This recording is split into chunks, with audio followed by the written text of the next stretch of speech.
I'll grab the light. Excellent. Hi, everyone. Hi. Thanks for coming to the store. I'm Michael, event host at RJ Julia. Tonight we've got movie stars, mobsters, and Hollywood's biggest scandal. Oh, and a book.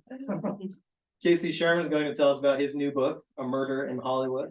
After a brief introduction, we'll hear from Casey. We'll have time for some questions from the audience. And after the event, we'll have a book signing. We can have copies of your book signed and personalized. We've also got, so if you haven't already purchased your book, we've got few copies here and at the other register on the other side. We've also got copies of Casey's previous release, Helltown, which is another good one. Casey Sherman is an award-winning journalist and best-selling author of several books of historical nonfiction, including The Finest Hours, Boston Strong, Hunting Whitey, and Helltown, among others. He's a contributing writer for the Washington Post, Time, Esquire, the Boston Herald, and more. All of these, by the way, are going to say and more, and others. I think you'll get the idea. Casey's appeared as an analyst and featured expert on the Today Show, Fox News, CNN, the History Channel, Dateline NBC, and more. Yeah.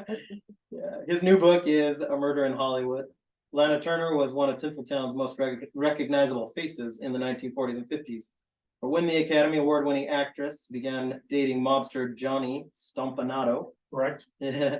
all the lights and glamour of Hollywood could not brighten the darkness of her personal life. Lana's daughter, Cheryl, witnessed her mother's bruises and abuse. Then one night in 1958, Lana attempted to break it off with Stompanato, but he predictably turned violent. Cheryl tried to protect her mother with a knife. We won't ruin the rest, but the book here goes through both the history of Lana Turner coming up and rising. Also, it talks quite a bit about Cheryl herself. About Cheryl and also about, the origin story of organized crime in LA, and I'll be chatting about that. Yeah, it's got something literally for everybody. Exactly. Yeah. Using his background in journalism, Casey Sherman digs deep into a historic case to rewrite the script on an infamous figure. Based on new research, Casey elevates Lana Turner to her rightful place as an early feminist icon, someone who stood up to male toxicity, Hollywood, and even organized crime. So, without any more delay, we'll hear from Casey Excellent. Sherman. Thank you very much. I've also been on The View, and that's a whole nother story. We'll have drinks across the street. I'll tell you that. I appreciate you guys all coming out here. A Murder in Hollywood is my 17th book. For those who don't know my background, I call myself the accidental author.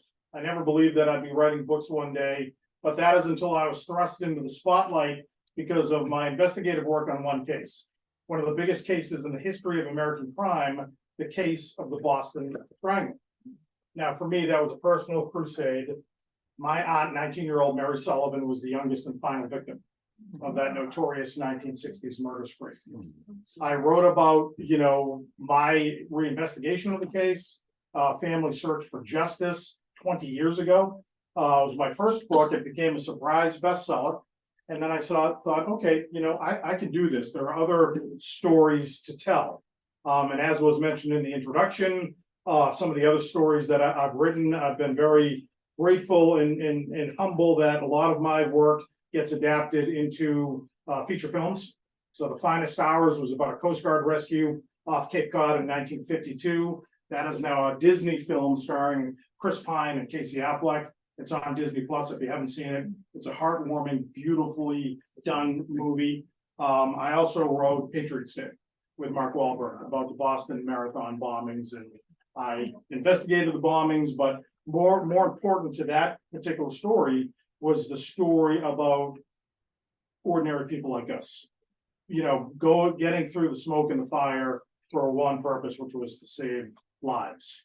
Now, given my background as a family member of somebody who's been lost to violence, I think I bring a little empathy to each story that I write, because I've been there. I've been on the other side of that microphone. I've been on the other side of that reporter's question, and I can, understand how families are feeling when they are, put into very extraordinary circumstances. Now, in the intro, as was mentioned, the last time I was here was 2 years ago, talking about a book that I had just written called Helltown. And that's a story about a serial murder case on Cape Cod back in the 1960s. True story. But my focus of the story is not only on the victims, because I wanted to give them agency. They were all young females and they had been lost and their families had been crushed by, by their tragic murders. But also I navigated the tricky waters of two authors that were, obsessed with the case. Kurt Vonnegut and Norman Mailer. And now that project is being adapted into a limited series for Amazon Studio. Oscar Isaac is going to be playing Kurt in our series. Our series is going to be directed by Edward Berger, who directed All Quiet on the Western Front for Netflix. And my producing partner on that project is Team Downey, Robert Downey Jr.'s production company. So, it's always great to surround yourself with great talent like that. And I say that because after Helltown kind of hit it out of the park, my agent sat me down and said, okay, your next story has to be as big as Helltown. And we kicked around some ideas of some national stories that I was interested in. And I asked my agent, I said, do you have any stories about Los Angeles back in the glory days of Hollywood? Because I'm a sucker for, James Cain, Raymond Chandler, Dashiell Hammett. LA Confidential is one of my favorite books and films. So I said, is there a story there that might, need an investigative journalist's attention? And he sent me a Time magazine article about the Lana Turner, Johnny Stompanato affair from 1958.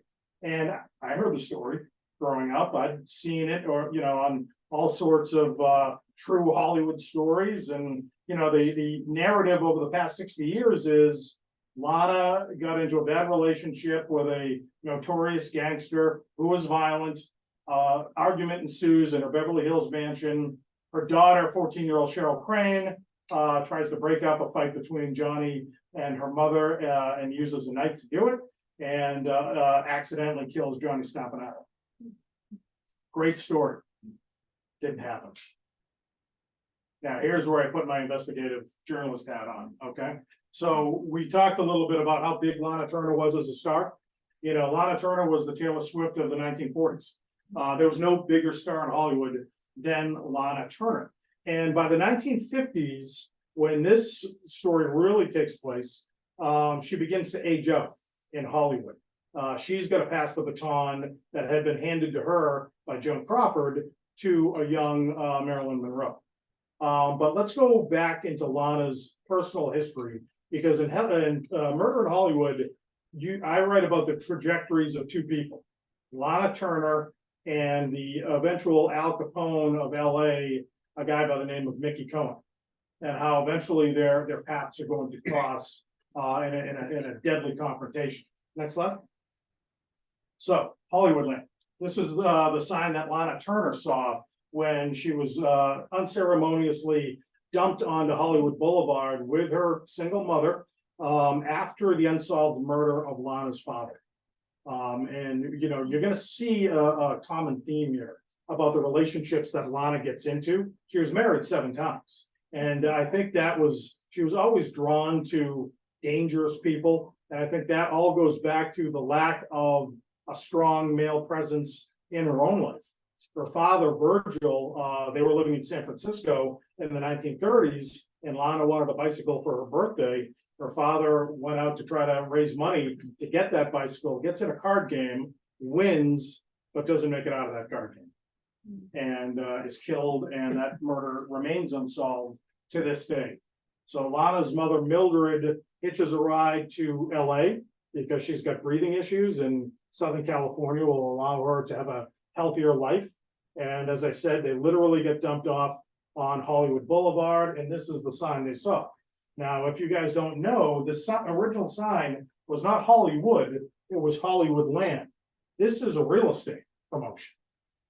It was actually put up to sell parcels of land in the Hollywood Hills. And eventually the land got torn down, and they kept the iconic symbol Hollywood there, which is what we all know today. Next slide.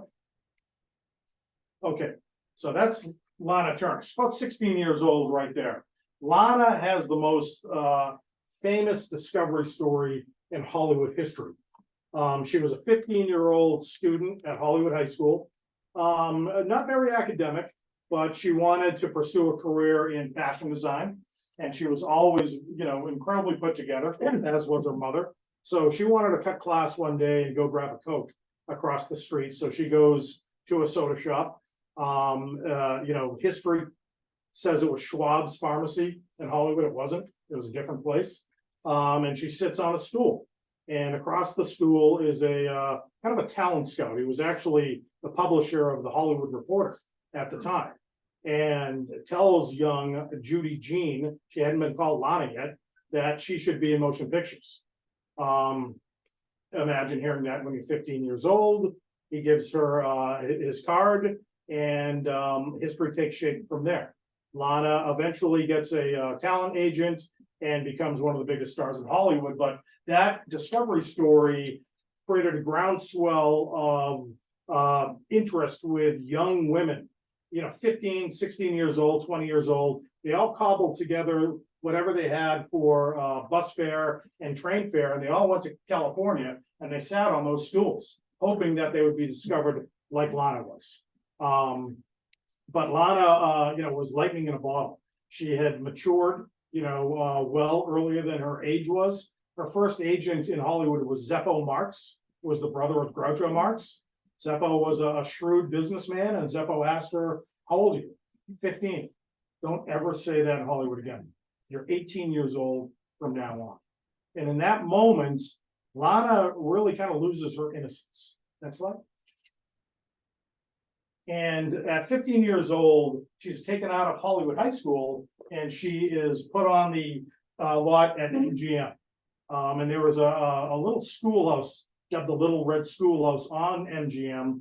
You can see her friend Judy Garland and Mickey Rooney studying at the little red schoolhouse as well. It looks like, a very responsible and kind of respectful atmosphere for these young actors, but it was anything but.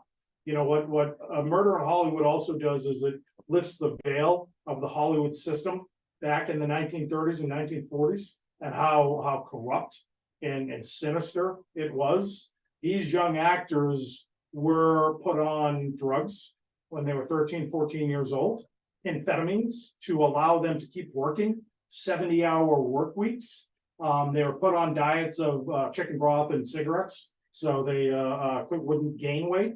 Now, we all know what happened to Judy Garland, the tragedy that befell her when she was in her 40s. I don't blame her for that. I blame the studio. The studio had corrupted her when she was a teenager. It's a miracle that anybody actually survived it, but some did. Next slide. So Lana is 15, 16 years old. She's getting bit parts for MGM. She's kind of the it girl. They call her the sweater girl because she can fill a sweater, and her, she doesn't have a lot of acting skills at that point, but she can walk across the set. And that's all the directors really wanted from her at that time. Again, sexualizing her with their camera lens. But also for young teenage Lana, the studio is forcing her to date older actors, including the future president of the United States, Ronald Reagan. He's 28 in this picture. She's 15. He is taking her to Hollywood premieres because he's the next big actor in their stable of stars at MGM. He seduces her. He has sex with her. He's not the first. Well, he was almost the first, but not the last. There are a lot of older actors that really took advantage of these young women. Now, imagine the double standard, right? In Hollywood at the time, which still exists. You would never allow an older actress to date a 15-year-old boy. That would be scandalous, but everybody looked the other way in Hollywood. And I write a lot about organized crime. It's kind of the world I live in. I know the gangsters. I know what their motivations are. I was really stunned, when I started to peel back the onion and realized, well, the movie moguls were no different. In fact, in many ways, they were more sinister than the gangsters were. Next slide. This is Lana's, first big major role, breaking out of kind of those teenage roles that she had. A film called Dancing Co-ed, but it starred Artie Shaw. Artie Shaw was a band leader in the 1930s and 40s. For anybody younger in the audience, he was kind of like the Ed Sheeran of that time. I have to say that in my speeches because people don't remember who the hell Artie Shaw was. Big musician. Artie Shaw falls in love with Lana.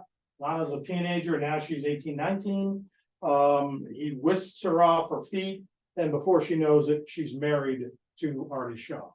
And Artie Shaw becomes the first husband, and you'll read in this book that brutalizes her.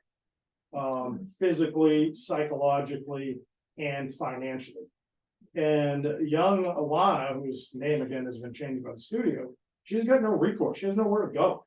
She can't go to the studio and complain. She can't go to the police and complain. Nobody wants to hear it. So she has to take it. And people like roll their eyes when I mention the fact of how many times that Lana has been married. But again, going back to her contract with the studio, if she fell in love with somebody, she couldn't just date him. According to her contract, she had to marry that person because that was her morals contract. She could have been fired at any time. Now, granted, male actors didn't have that in their contract. Only the female actors. Big double standard, and Lana is trapped in relationship after relationship. Next slide. Thank you. These are kind of a murderer's row of bad guys that Lana got involved with. Her second husband is Steve Crane. Steve Crane would eventually be a nightclub and restaurant owner in LA. But when he met her, he passed himself off as an heir to a tobacco fortune from the Midwest. Lana doesn't know any better. They get married. He's got a whole, trunk load of lies that she doesn't know about yet, including where he actually came from. Eventually, they do go to his hometown in Crawfordville, Indiana. And, the family fortune is a pool hall on Main Street. That's the tobacco fortune that Lana thought she was getting herself involved with. Well, Steve and Lana, they had a child. It's a very difficult pregnancy. And that child becomes Cheryl Crane, which is Lana's only daughter. Then Lana marries Bob Topping.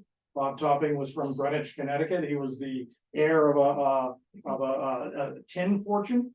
Had a lot of money, didn't do anything besides spending his grandfather's fortune.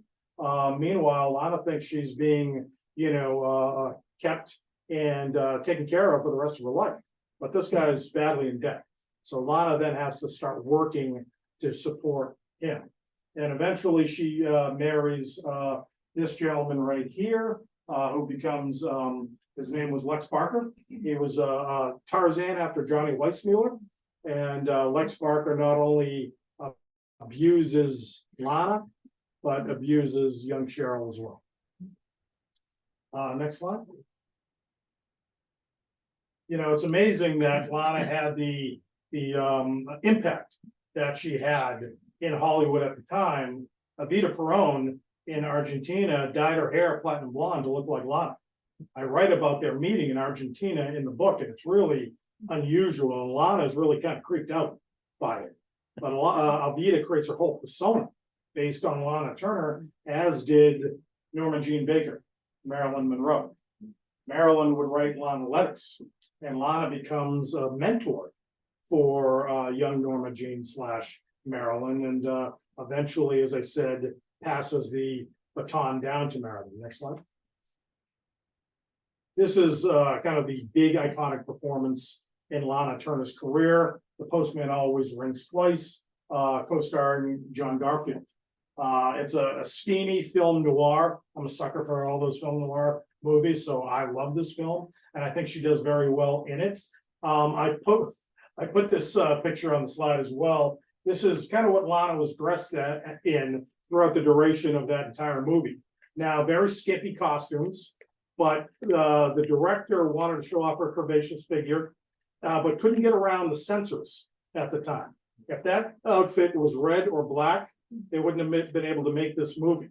But he dressed her in virginal white, and that got around the censors. The censors were able to okay, kind of silly, right? One thing I realized, as an investigative journalist, going back, it's really focusing on the primary source documents. Now, the FBI had a massive dossier on Lana Turner. And what really struck me and really, saddened me is, again, Lana could not love who she wanted to love. Lana, at one point in her life, was dating an African-American jazz musician in New York City. Little did she know that an FBI agent followed her from hotel to hotel as she and her date are getting kicked out because they would not accept interracial relationships at these hotels. And J. Edgar Hoover himself, who was the director of the FBI, creates a big, thick dossier, sends it to MGM, to Lana's bosses, and Lana almost lost her job. Because she was violating, again, that morals clause in her contract. Next slide. I mentioned the Al Capone of LA. That's Mickey Cohen, and you're going to really get to know Mickey in this book. As I said, he's a very colorful character. And one thing that struck me about Hollywood in the 30s, 40s, and early 50s is that place was a shooting range. There were assassination attempts on Mickey Cohen all up and down Sunset Boulevard. Gangsters shooting at gangsters. And it's weird because you had this ecosystem in Hollywood where movie stars wanted to be mobsters and mobsters wanted to be movie stars. And it was not out of the realm of possibility. In fact, it was quite normal to be at a bar or a dinner party where Bugsy Siegel is on one end of the room and Cary Grant's on the other. They intermingled in each industry. Organized crime and Hollywood, or the movie industry, supported each other. Next slide. That's Bugsy Siegel. Bugsy was Mickey Cohen's mentor. Now, Bugsy was sent to LA to organize a very disorganized crime syndicate in town. And Bugsy does that. He's very vicious, but he's also smart. But Bugsy sees himself as a movie star. All of his friends are playing basically him on screen. George Raft, Humphrey Bogart. Well, Bugsy starts taking acting lessons. He has screen tests. He's looking at his life beyond organized crime. And if anybody has seen the movie Bugsy, we know kind of what happens to him. He buys he muscles his way in to a hotel in Las Vegas. And the real story about how he did it is in the book. It's not as it was portrayed on the big screen. Next slide, we'll see what happens to Bugsy. There it is. Bugsy doesn't last long. But Bugsy is whacked, as we say in the biz, at the rented home that his girlfriend and mistress Virginia Hill had in Beverly Hills. That's his toe tag right there.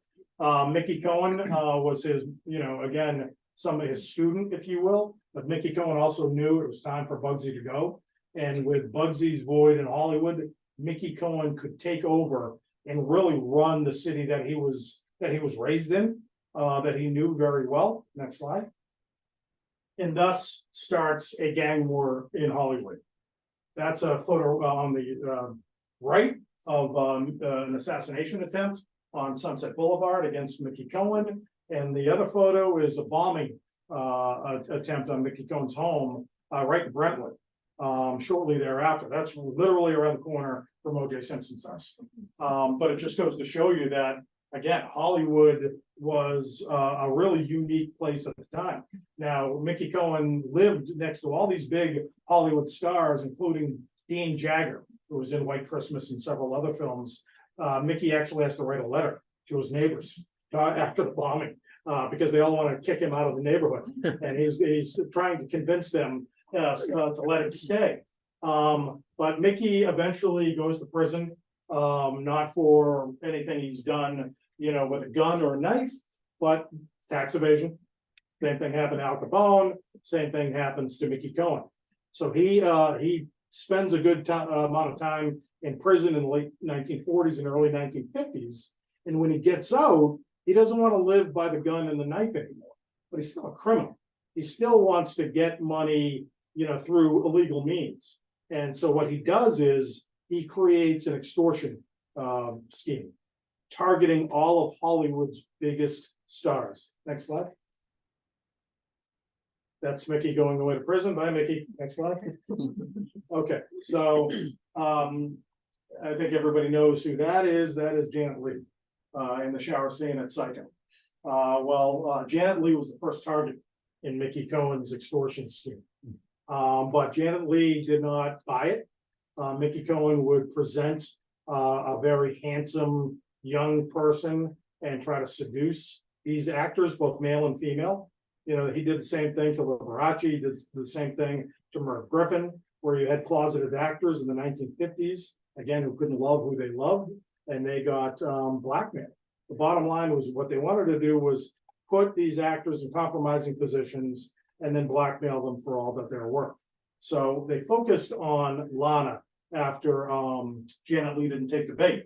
Now, Lana in the late 1950s, as I mentioned, she's no longer getting those plum roles that she did with The Postman Always Rings Twice. She's only in her, mid-30s at this point, mid to late 30s, but now she's being cast in matronly roles. So Lana does something that's really unique, and I'm, I get a lot of pride in her for doing this. She starts her own production company. That's something no actress ever did in the 1950s. The only other actress who did it was Lucille Ball, and that was Desi Lou Productions with her husband, Desi Arnaz. Lana was kind of out on her own. She no longer had a contract with the studio, so she wanted to take her power back behind the camera. And she begins to develop, content for feature films. Next slide. Here's Johnny Stompanato. Johnny Stompanato, who eventually will get to his very, quote unquote tragic demise. Johnny Stompanato came from the Midwest. He was a combat veteran from World War II. He fought on Guadalcanal, actually killed Japanese soldiers with his bare hands. Mickey Cohen likes it. Mickey Cohen, he's basically Mickey's blind side. He's a tough guy, he's smart, he's ruthless, he's also pretty handsome. Now, what history has led us to believe is that the relationship between Lana and Johnny happened organically. Like they met at a coffee shop or a book club. Didn't happen at all. Mickey Cohen sicked Johnny Stompanato on Lana Turner and seduced her with bouquets of flowers, all paid for by Mickey Cohen. Catered meals to her dressing room. Lana didn't know who this guy was, but somebody clearly was going above and beyond to get her attention. Johnny Stompanato called himself John Steele at the time. And Lana didn't read the gossip rags or the confidential, magazines at the time. She didn't know that John Steele was actually Johnny Stompanato until Stompanato swept Lana off her feet. And at that point, Lana's stuck in a relationship and she can't get out. Next slide. These are, photographs all over Hollywood, Johnny and Lana. They look like a very happy couple. They are for the photographs, but at a moment's notice, Johnny goes ballistic, and Johnny beats Lana several times over the course of their relationship. But Johnny also has a little epiphany of his own. Johnny doesn't want to be used by Mickey Cohen anymore as the tip of his exploitation spear. And they did eventually put Lana in a compromising position. They drugged her, put her in bed with women that she didn't know, and they filmed. And Lana actually eventually got that film. But Johnny starts to think of himself, if anybody remembers Get Shorty, Chili Palmer, John Travolta, gangster goes to Hollywood and becomes a producer, that's Johnny Stompanato. He wants to be a producer like Lana is. So he begins to acquire content, screenplays, books, and he serves them up to Lana, hoping that Lana's going to get these movies made. But Lana's smarter than that. This is her one shot at really creating a career for herself, and she doesn't want her gangster boyfriend to be anywhere around it. Next slide. So Lana embarks on a film journey. It's her first film called Another Time in Another Place. And she cast a very young, unknown Sean Connery in her male lead role. Lana films the movie in England to get away from Johnny Stompanato. Johnny doesn't have a passport. Johnny can't travel. And she needs some breathing space from him. While Johnny is reading all the gossip rags and seeing photographs of Lana and Sean together on set, and Johnny goes crazy. Johnny gets a fake passport, gets a gun, and flies to England and confronts both of them on the set of Another Time, Another Place. And I'm not gonna spoil it, but wait till you see what Sean Connery does to Johnny Stoppanato, well before he becomes James Bond. Next slide. So after that, horrific event in England, Lana gets Johnny deported. The Scotland Yard literally picks Johnny up, sends him out of the country. Lana, after wrapping her film, goes to Mexico to just unwind, and he's with her. She can't get away from him. He's on a flight, he's in her hotel, and over the first couple of days, he's trying to smooth the relationship, but immediately he reverts back to violence. Beats her several times until in these pictures you see Lana just gives her something. Lana can't take the emotional abuse anymore. Lana can't take physical abuse anymore. So Lana just puts up her hands and just lets Johnny have it. And it's a very tragic scene for Lana because she's got no recourse. She can't go to the police. She can't go to anybody that she knows. She's stuck in this relationship. Next slide. This is a photograph of Lana and Johnny coming back to Los Angeles after Acapulco. Johnny's got all the paparazzi surrounding the airport because Johnny was smart that way. He wanted to make sure that he was in every photograph that Lana was in as well. That's Lana's 14-year-old daughter, Cheryl. And it looks like a great kind of family photograph right there. But what Lana tells reporters at the airport is, we're not together. He's a friend, but I'm single right now. Johnny doesn't read about it until days later. You can imagine Johnny's surprise. Next slide. So, Oscar night, 1958. The greatest night of Lana's professional career. Lana's actually been nominated for Best Actress for the first time in her life for Peyton Place, this matronly role that she took on a whim. She's nominated because she's so impactful. And, her acting abilities have grown over time. And now she's talked about in the same conversations as Joanne Woodward and, and Deborah Kerr and so many of the other great actors of the time. Now, Lana goes to the Oscars, not with Johnny, because she doesn't want to be seen on the red carpet with a gangster, because she's got her own production company, and anybody that's going to invest in her films is going to say, okay, this is just a front for the mob. Johnny is very offended by it. Instead, Lana takes, next slide, her daughter, Cheryl, and her mother, Mildred. And you can, look at the smiles right there. Lana and Cheryl have the greatest night of their lives. Lana doesn't win, but who cares, right? She's being celebrated amongst her peers, and more importantly, she's being taken seriously for the first time in her career. Now, these smiles go away at the end of the night when Lana goes back to her bungalow in Beverly Hills, puts Cheryl to bed. After a very long night, she gets into her bedroom, and in the darkness, there's Johnny. He's sitting in a chair. And the greatest moment of Lana's life becomes the moment she almost loses her life, because Johnny beats her over the course of several hours. And it's all detailed in the book. It's brutal. But then, again, Lana's been beaten before. Lana knows how to cover up, unfortunately, her bruises. And again, everybody says, well, why didn't Lana go to some? You can't go to police, on domestic violence in 1958. Those are conversations you don't have in polite society. Those are conversations that have to be mitigated between man and woman. That's just the way it was back then. And Lana suffered for it.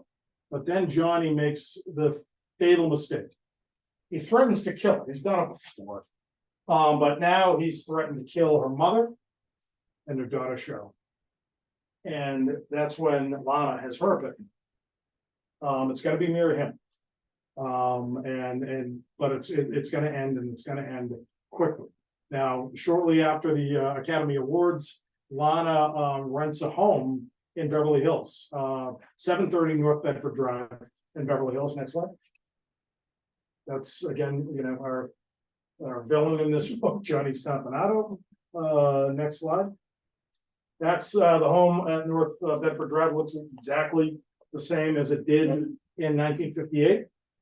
I've been outside, when I write a book and go through all the primary source documents, I still want to look, touch, and feel it. So I went to every, spot that Lana and Johnny hung out at, every, Mickey Cohen's former headquarters, which is on Sunset Boulevard, and in this home. I stood behind, across the street. I didn't knock on the door like some psychopath that has to go in. But I just wanted to get a sense of what it must have been like on Good Friday, 1958, when, of course, there is an argument.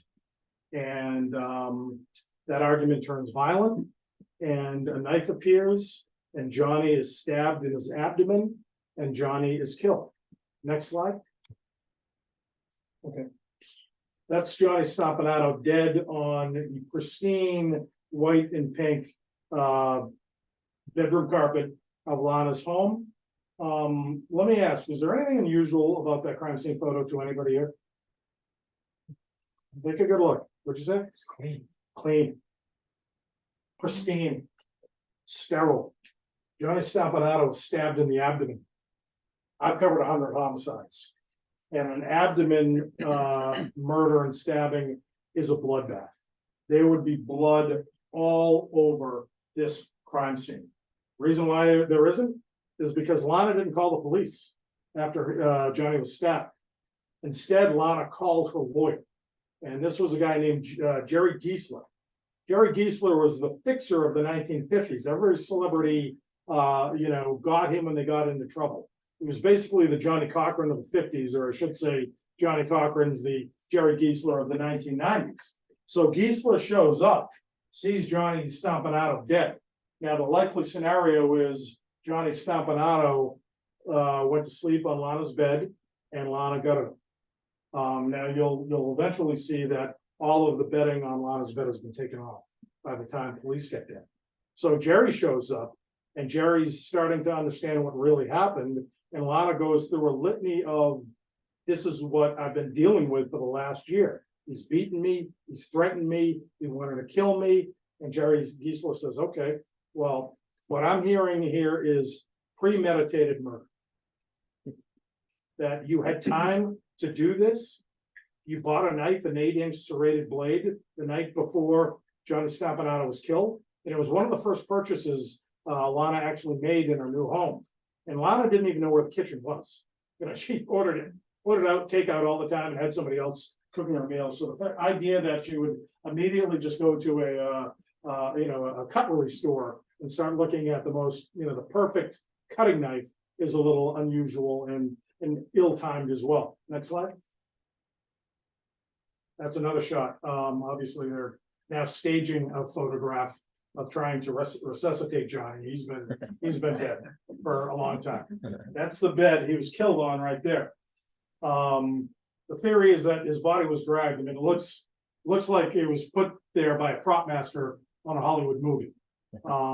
People don't fall like that in real murders. And again, I acknowledge of this. So this is the first thing after going through, 15 or 16 crime scene photos. I knew something was wrong. There were witnesses who later came forward who said, I was in that bedroom that night working for Jerry Giesler, and the walls were scrubbed.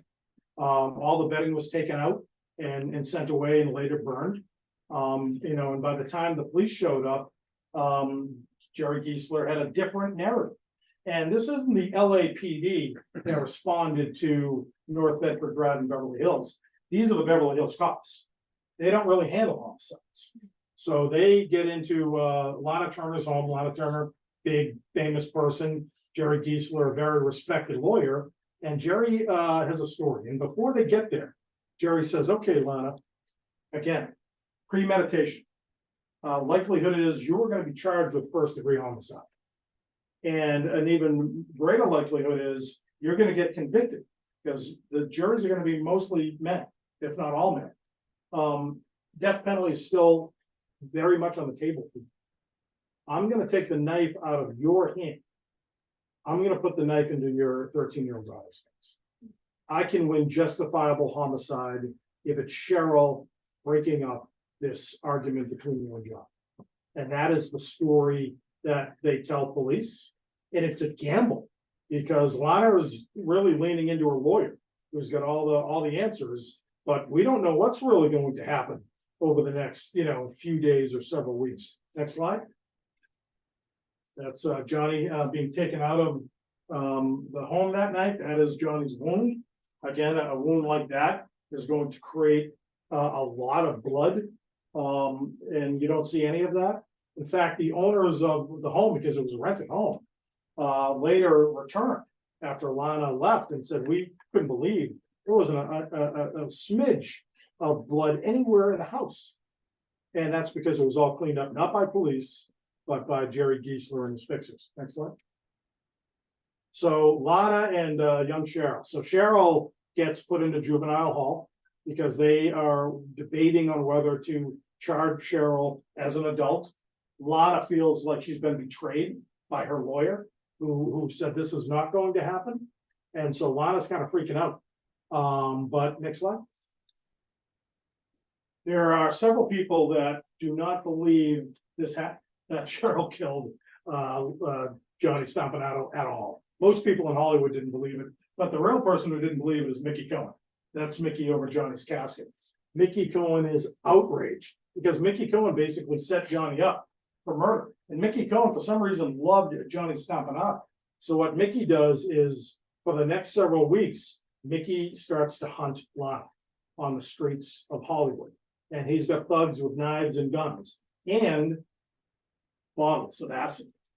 Because if they stumble upon Lana Turner, they're going to throw that acid in the face. They may not kill her, but they're going to ruin her career. This is what Lana Turner had to go through. Lana is either one step ahead of Mickey or two steps behind, and that never happens. Next slide. But Lana is forced to testify in kind of a one-day trial, and they call it a coroner's inquest. And the coroner's inquest was done to decide whether or not it would eventually go to trial. And this is the greatest acting performance in Lana's life, because she is chapter and verse, always looking at her lawyer and any question that she's being asked, and just verbatim giving the prosecutors everything that Jerry Giesler told her to say. And she does win the day. There are no criminal charges in this case, and Cheryl is eventually released from juvenile hall. But the Stompanato family doesn't believe the story.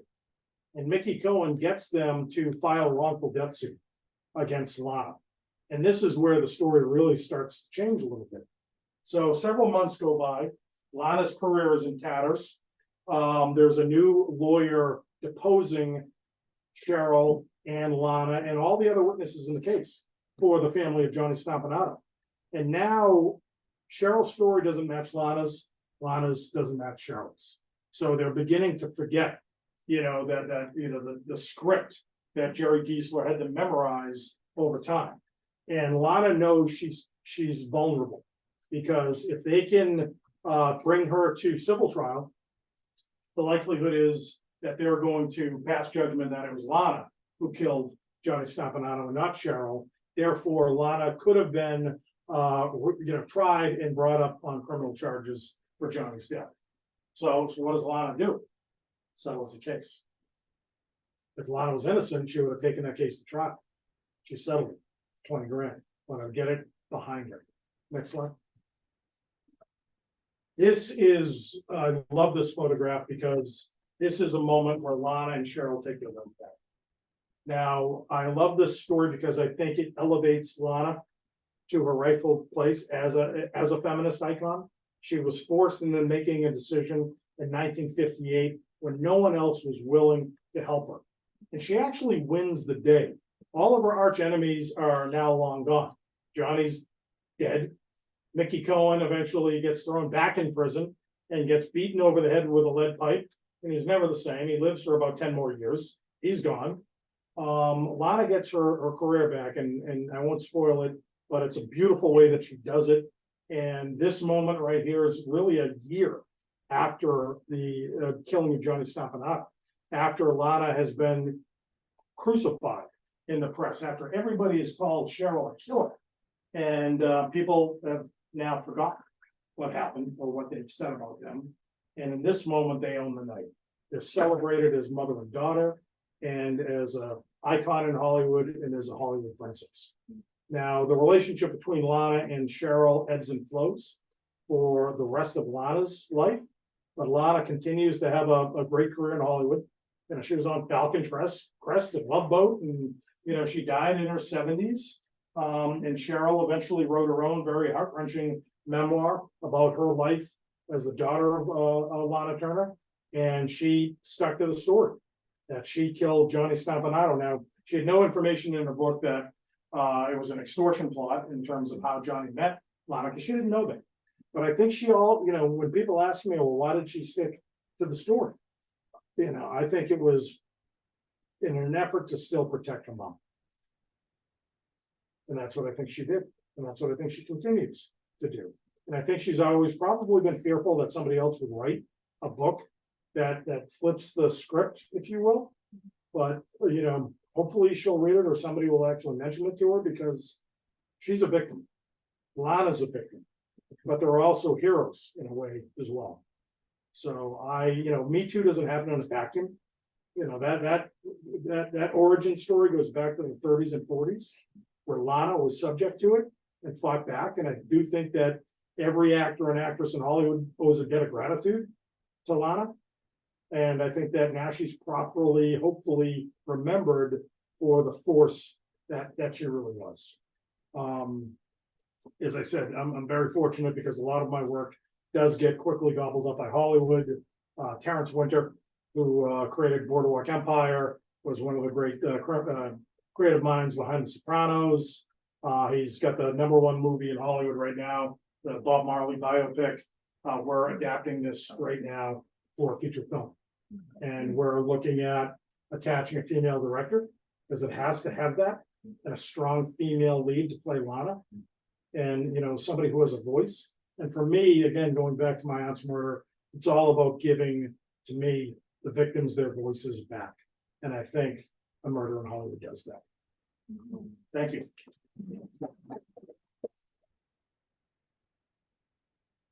Want to take just a Sure. couple of questions? I'll turn the light up back. Daughter still alive? Daughter's still alive. I think she's in relatively poor health. She lives in Palm Springs. I did try to reach out to her, but when I couldn't make contact, I didn't want to upset her in any way because she didn't know what my motivations were. She became a real estate agent. She had a loving partner for many years. She wrote a series of crime novels. You know, The Killer Always Rings Twice. So she kind of leaned in to her notoriety a little bit. And you know, I hope that she has peace and solace and happiness in her life. Yes. I'm 70 and I grew up loving movies, but I'm not in the business. And my parents did too. And my mother in the 60s, 1960s, my mother was just a hairdresser in Needham, Massachusetts, would always say, oh, Lana killed her lover and let the daughter take the blame so she could get away with it. But it's okay because Johnny Stompanato deserved it anyway. So you just summarized my entire book. And don't knock a hairdresser. My mother was a hairdresser as well. Well, how did you know that? Well, as I said, it was not a well-kept secret.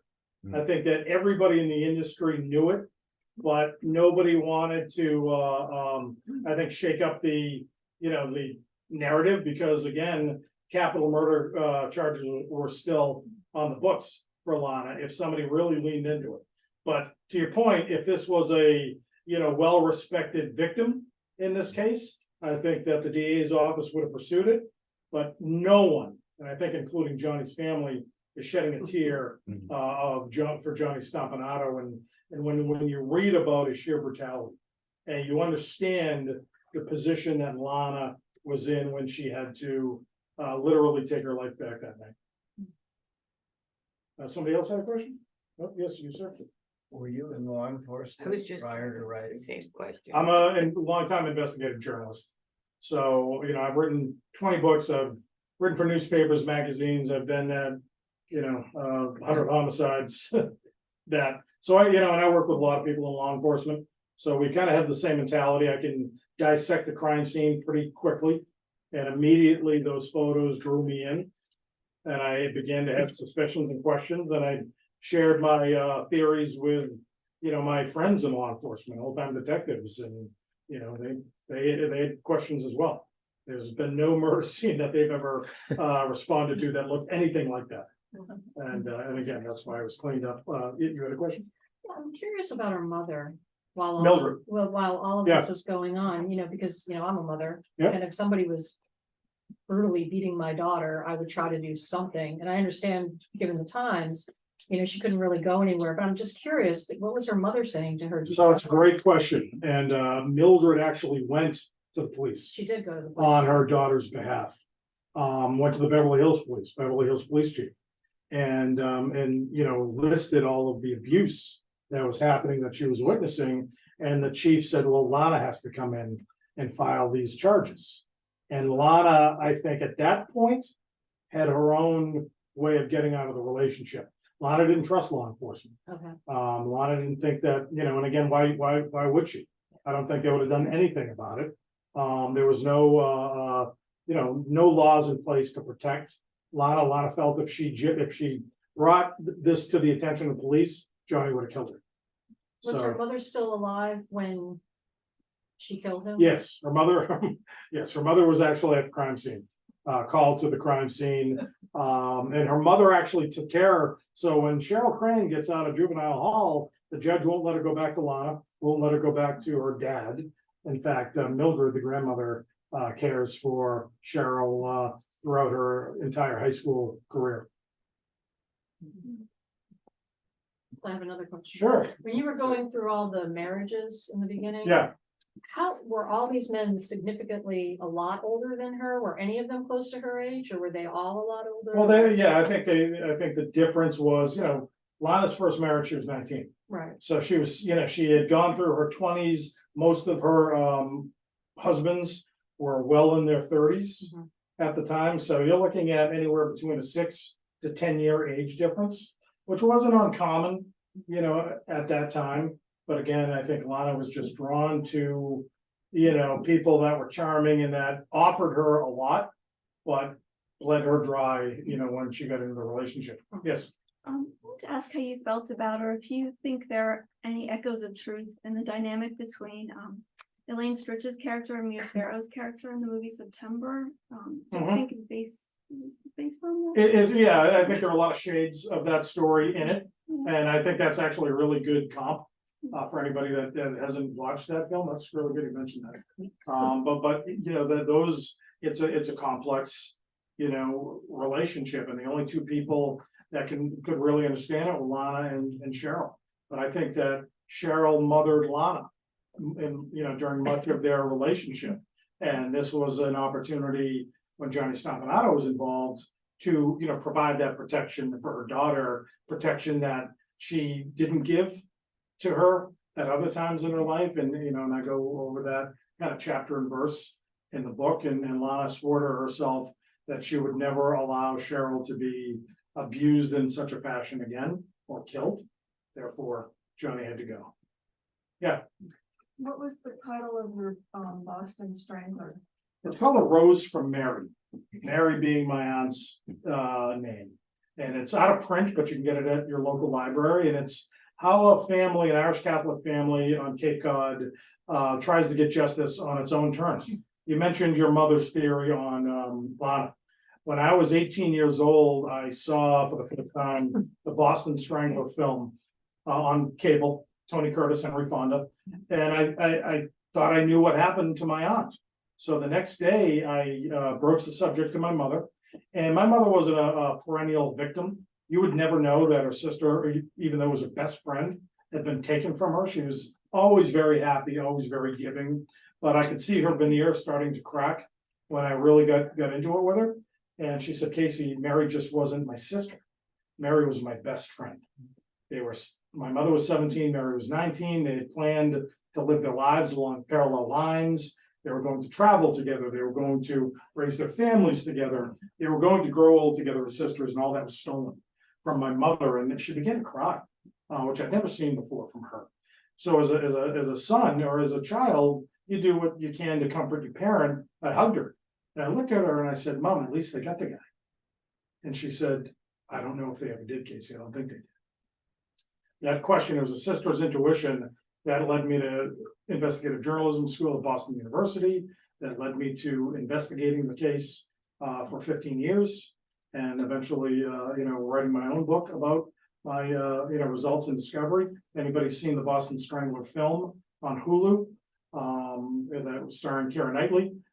Great film, all of the evidence that is generated in that film came from me, didn't come from Keira Knightley's character. I've had conversations with the director about that. I'm fine with it. I don't care, as long as the story get out there. But the bottom line about the Boston Strangler was that there wasn't a Boston Strangler, that there were at least 6 killers committing these murders against women, all under the guise of this Jack the Ripper type character resurrected to stalk the women of Boston. That didn't happen. To me, it's more terrifying that so many men were capable of these brutal crimes against women. Yeah, I was a 10-year-old in the Bay Area okay, when this crime occurred. And it was sort of an unspoken thing that Cheryl didn't do this. That Lana Turner had done it. So it was sort of known. again, as I said, it wasn't a well-kept secret. I think everybody knew it, but nobody would be willing to talk about it, and certainly nobody would write. Thank God, because then I got a chance to write it later. So, it could have been written, it probably should have been written, but I'm glad I was able to approach it in a very sensitive way for her and not exploitive.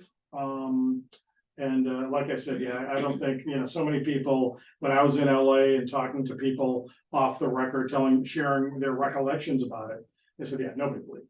Everybody knew that Lana did it, but their claim was she got away with murder. I said, no, she killed the man who was gonna kill her. To me, it was self-defense regardless. Yeah. Very good. What is your next book? Oh, I think you guys might like this one. So, it is called Deadly Depths, or at least that's the working title. And it's an examination of the Nathan Carmen case. Nathan Carmen is a young man with Asperger's who took his mother on a deep sea fishing trip off the coast of Rhode Island in 2016.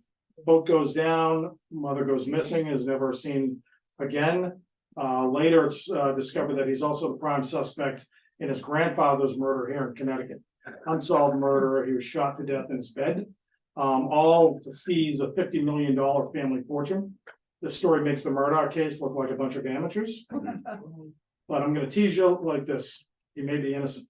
I've already completed the book, interviewed 30 people, written all the, or read all the primary source documents. Things don't add up in that case. So. Very good, everyone, let's, we want to make sure.